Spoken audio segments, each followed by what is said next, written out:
So yeah, I'm going to share with you a research approach for co-designing education with mental health care consumers. So just a little bit of a background is that probably for about the last 8 years, I've been working on this co-design methodology that we've called depth of field. And it uses arts and health humanities like narrative artifacts. We've used MRI art, poetry, music, literature, fine art, and also photography to represent healthcare consumers' living experiences. And then we draw on these to teach current and future health professionals to really gain a deeper insight into what life must be like for them living with different medical conditions.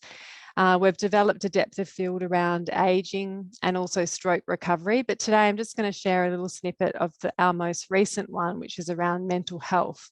And we called it Depth of Field, Exploring Minds, Hearts and Voice. So in essence, depth of field embeds the consumer voice into health professions education. And we aim to offer an alternate perspective to complement the biomedically focused approaches that we find sometimes in textbooks and also traditional curriculum. The program of research and resources that we develop are different to other teaching resources in a couple of key ways. First, they're strength-based, so we really focus on the agency and capabilities of the consumers instead of that sort of deficit thinking or at-risk lens we sometimes apply to them. It's driven by consumers from the conception to the final product, so we even have lived experience researchers on my research team, and then the sessions are delivered by lived experience educators. We aim to foster critical reflection and empathy and drive more patient-centered care. And we do this through applying innovative teaching methodologies. And we experiment a little bit by giving no context around the teaching session. We just apply a photograph and make sure the learner is in more ambiguous space because we want to encourage them to use their imagination and dialogue in small groups. Like, for example, what do you think the story is behind this photograph that you see? And this is the chief psychiatrist in WA, and he's ripping apart a straitjacket and those types of things.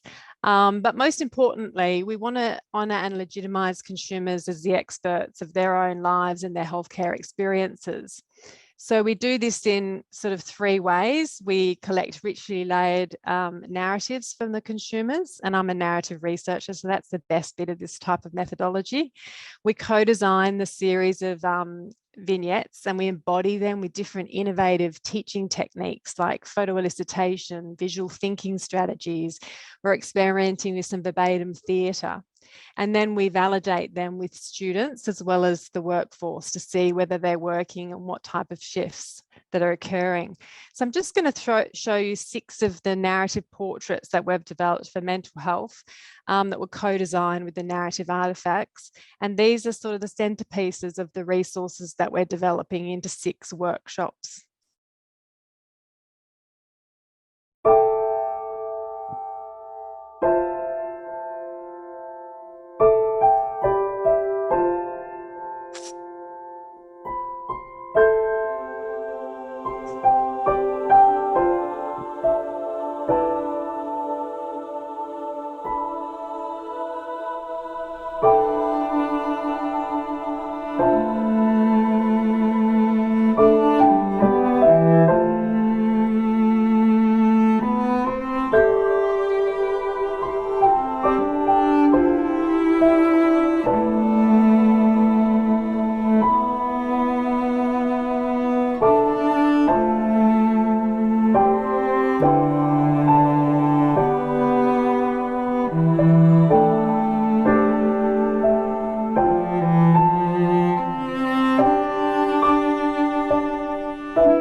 So all of the workshops are on a Prezi format, set around a museum, which is one of my favourite places to go.